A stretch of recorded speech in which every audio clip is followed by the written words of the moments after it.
샬롬 유선생의 구속사 천국열차 유도스 목사님의 신구약 성경 파노라마를 낭독하는 시간입니다. 지금은 데살로니가전서 파노라마 5장 1절에서 11절까지입니다. 재림의 때와 시기에 관하여. 요절은 10절. 예수께서 우리를 위하여 죽으사 우리로 하여금 깨든지 자든지 자기와 함께 살려 하셨느니라. 5장은 주제상 두 문단으로 나누어 상고하는 것이 이해에 도움이 되겠습니다. 1절에서 11절, 12절에서 28절. 첫 문단 1절에서 11절까지의 중심점은 그리스도께서 강림하실 때와 시기에 관한 것입니다. 이 문제는 승천하시는 주님에게 제자들이 한 질문이요, 사도행전 1장 6절에서 7절 모든 시대 그리스도인들의 관심이기도 합니다. 성경은 주의 날이 밤에 도적같이 이른다고 대답합니다. 2절. 그렇다면 신자나 불신자가 같다는 말인가? 아닙니다.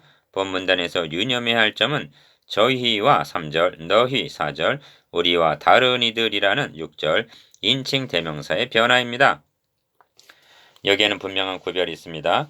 저희는 어떠한가? 밤에 속하여 자고 취하고 있으나 우리는 자지 말고 오직 깨어 근신할지라 합니다.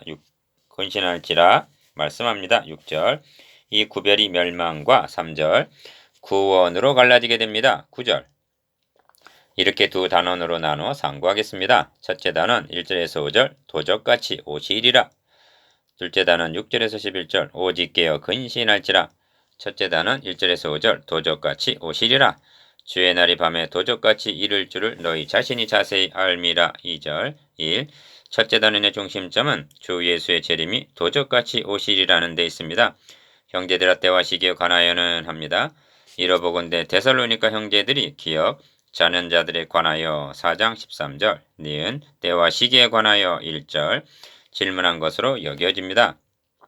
자는 자들에 관한 질문이 죽은 자와 결부된 문제라면 때와 시기에 관한 것은 산 자들과 결부된 문제입니다. 너에게 쓸 것이 없음은 합니다. 1절. 왜냐하면 주의 날이 밤에 도적같이 이른다는 것을 2절 이미 가르쳐 주었기 때문입니다. 이 재림과 결부하여 두 가지 비유를 들어서 설명하고 있는데, 첫째는 도적의 비유입니다. 그리스도의 재림이 밤에 도적같이 오신다는 것은 신약 성경의 공통된 증거입니다. 주님 자신이 집주인이 도적이 어느 경점에 올 줄을 알았다면 깨어 있어 그 집을 뚫지 못하게 하였으리라. 이러므로 너희도 예비하고 있으라. 생각지 않은 때 인자가 오리라 하셨습니다.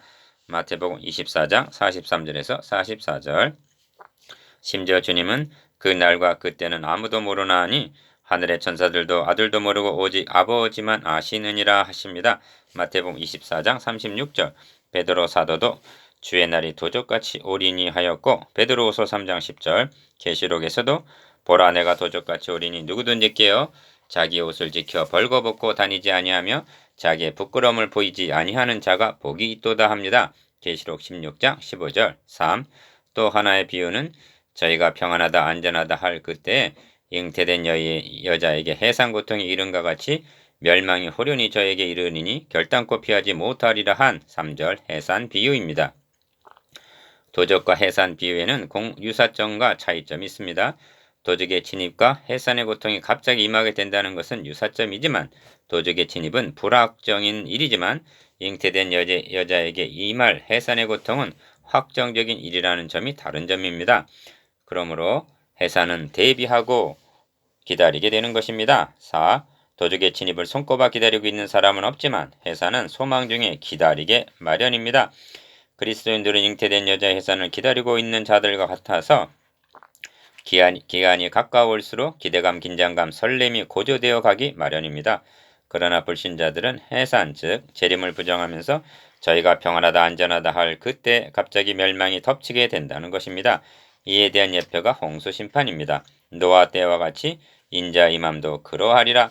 홍수전에 노아가 방주에 들어가던 날까지 사람들이 먹고 마시고 장가들고 시집가고 있으면서 홍수가 나서 저희를 다 멸하기까지 깨닫지 못하였으니 인자 이맘도 이와 같으리라 말씀하십니다. 마태복음 24장 37절에서 39절.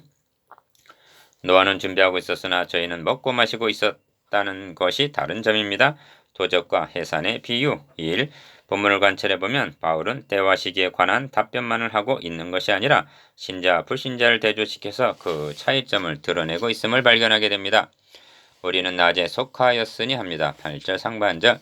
그리고 다 빛의 아들이요 낮의 아들이라 우리가 밤이나 어둠에 속하지 아니하나니 합니다. 5절. 그렇다면 불신자들은 밤이나 어둠에 속한 자들이라는 것입니다. 2. 형제들아 너희는 어둠에 있지 아니하며 그 날이 도적같이 너에게 임하지 못하리니 합니다. 4절. 2절에서는 밤에 도적같이 이른다고 말씀하고는 어찌하여 도적같이 이르지 않는다고 말씀하는가? 2절에 도적같이란 표현은 때와 시기와 결부한, 즉 그 날과 때는 모른다는 뜻에서 한 말씀이고, 4절에서 도적같이 임하지 못하리라 함은 자지 않고 깨어있기 때문에 도적같이 임하지 못하리라는 상황적인 설명입니다. 3. 때와 시기에 관해서는 신자나 불신자를 막론하고 모르는 것은 분명합니다. 그러나 종말적인 인식에는 엄청난 차이가 있습니다.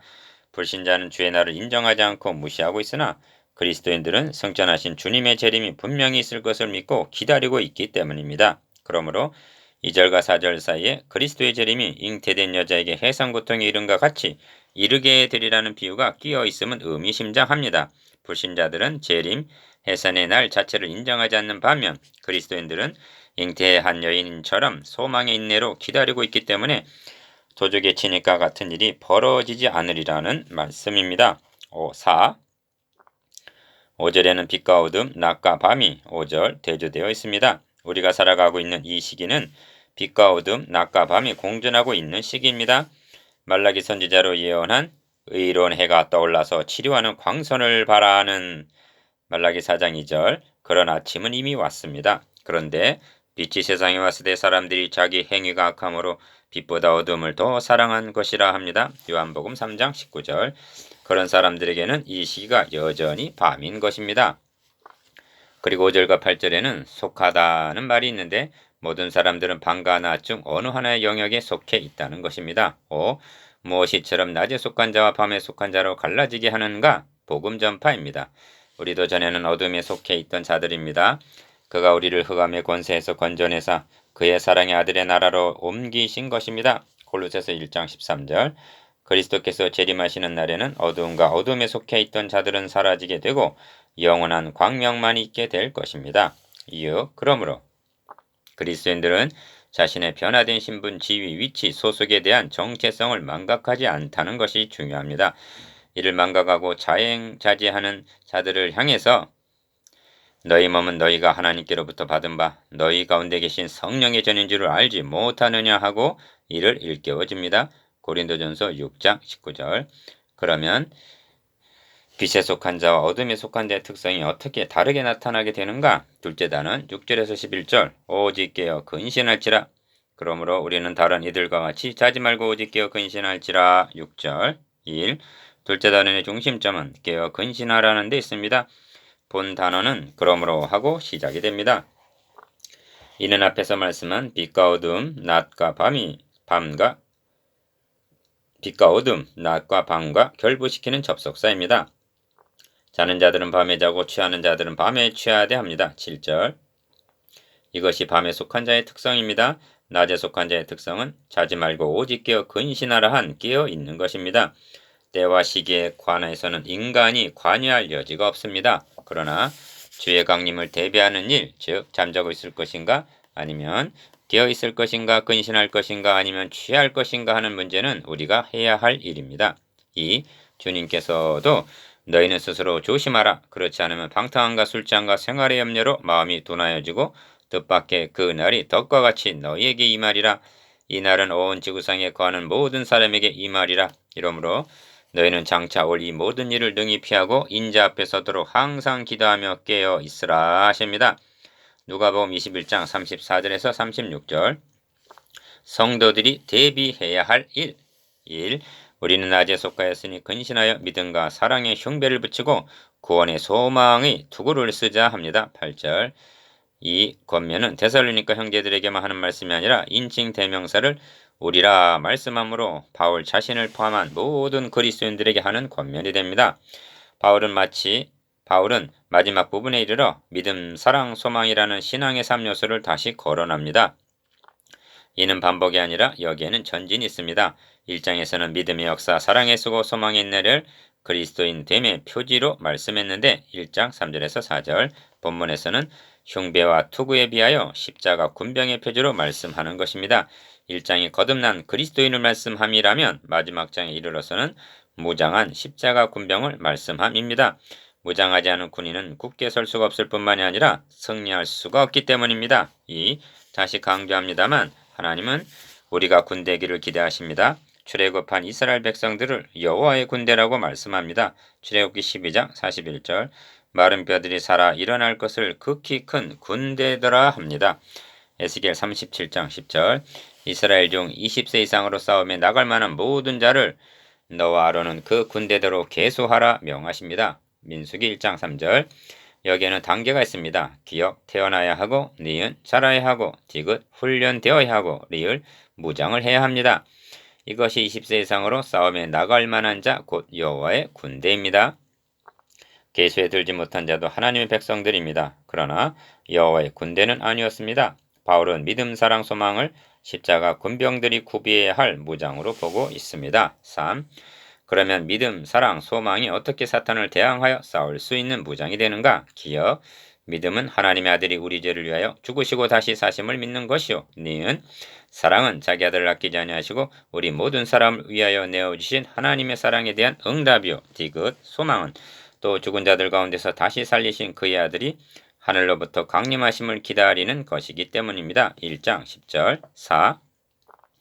믿음, 사랑, 소망, 구원, 기쁨, 감사, 능력, 승리 그 외에 무엇이 있을지라도 모든 것이 우리가 예수에 죽었다가 다시 사심을 믿을진대에서 나오는 것입니다. 4장 14절 그러므로 믿음과 사랑의 흉배, 구원의 소망의 투구로 무장하지 않은 자는 악한 자, 사탄의 화전, 즉 불화살을 막아낼 수가 없습니다. 굳게 서지를 못하고 자주 넘어집니다.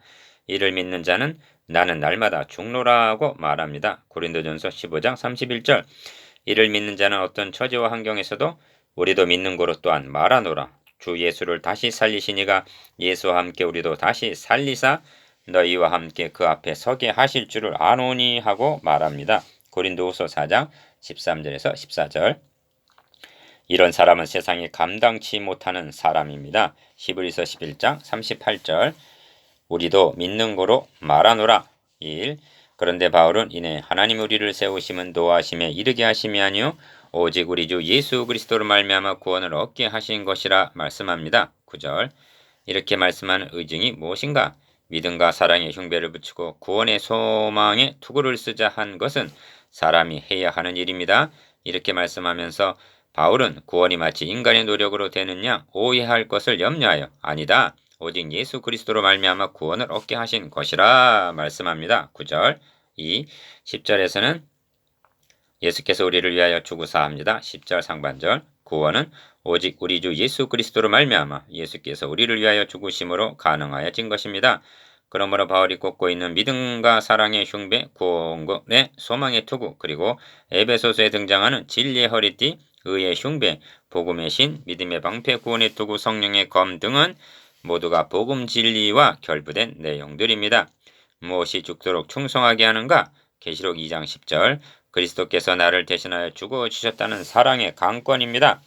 어찌하여 죽도록 충성할 수 있는가? 그리스도와 함께 죽으면 함께 살 것을 믿는 믿음입니다. 3.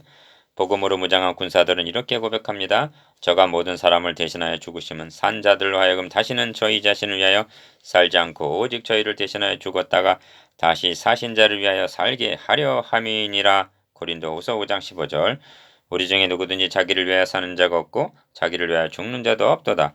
우리가 살아도 주를 위하여 살고 죽어도 주를 위하여 죽나니 그러므로 사나 죽으나 우리가 주의 것이로라. 로마서 14장 7절에서 8절 하나님의 아들이 나를 대신하여 죽어주셨다. 이제 나는 그의 나라와 그의 의를 위하여 죽어도 좋다 하는 순교정신은 오직 복음으로만이 가능한 것입니다. 이렇게 무장되어 계수함을 받은 자가 교회에 몇 명이냐 되느냐가 중요합니다. 예수께서 우리를 위하여 죽으사 1. 우리로 하여금 깨든지 자든지 자기와 함께 살게 하려 하셨느니라 합니다. 10절 하반절 깨든지 자든지란 살아서 주의 재림을 맞이하게 되든지 아니면 죽었다가 부활에 참여하게 되든지를 가리킵니다. 중요한 것은 사느냐 죽느냐 있는 것이 아니라 자기와 함께 살게 하셨다는 확신입니다.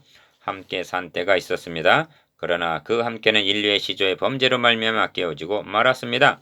구원계획이란 함께 사는 것을 회복하는 운동입니다. 이는 오직 그리스도께서 우리 죄를 대속해 주심으로만이 가능하여진다는 것과 주님의 재림으로 완성이 된다는 점을 명심해야만 합니다. 교회 생활이란 함께 사는 것을 훈련받는 기간이라 할 수가 있습니다. 2. 그러므로 피차 권면하고 피차 덕을 세우기를 너희가 하는 것 같이 하라 합니다. 11절. 여기 피차가 강조되어 있는데 교회란 상호 의존적인 공동체입니다. 이는 홀로는 설 수가 없음을 암시합니다. 왜 그런가? 기어 주님께서 우리를 영접하러 오시는 재림은 분명히 있을 것이나 니은 그 때와 시기는 알지를 못하고 디귿 세상은 불법이 성함으로 점점 악화해져 가고 리을 사탄은 우는 사자와 같이 삼킬 자를 찾고 있기 때문입니다. 그래서 교회라는 공동체가 필요한 것입니다. 서로 사랑하라 하십니다. 4장 9절 서로 위로하라 하십니다. 4장 18절 피차 권면하고 피차 덕을 세우라 합니다. 11절 이 점을 히브리서에서는 오직 오늘이라 일컫는 동안에 매일 피차 권면하여 너희 중에 누구든지 죄의 유혹으로 강팍해 됨을 면하라. 우리가 시작할 때 확실한 것을 끝까지 견고히 잡으면 그리스도와 함께 참여한 자가 되리라 합니다. 히브리서 3장 13절에서 14절 3. 전도서에서는 두 사람이 한 사람보다 나음은 저희가 수감으로 좋은 상을 얻을 것임이라 혹시 저희가 넘어지면 하나가 그 동물을 붙들어 일으키려니와 홀로 있어 넘어지고 붙들어 일으킬 자가 없는 자에게는 화가 있으리라 합니다. 전도서 4장 9절에서 10절 어떻습니까? 형제가 넘어졌을 때 붙들어줄 동무가 교회 안에 있습니까? 그보다 먼저 여러분은 넘어진 동물을 붙들어 일으켜줄 좋은 이웃이 되어주고 있습니까? 이는 믿음과 사랑의 흉배를 붙이고 구원의 소망의 투구를 쓴 자만이 감당할 수가 있습니다. 이것이 피차 권면하고 피차 덕을 세우는 일이요 깨어 근신하는 일입니다. 4. 이제 묵상해 보겠습니다. 기어 도적과 해산 비유의 유사점과 차이점에 대해서 니은 믿음과 사랑의 흉배 구원의 투구의 필요성에 대해서 디귿 넘어졌을 때 일으켜주고 일으킴을 받은 경험이 있는지에 대해서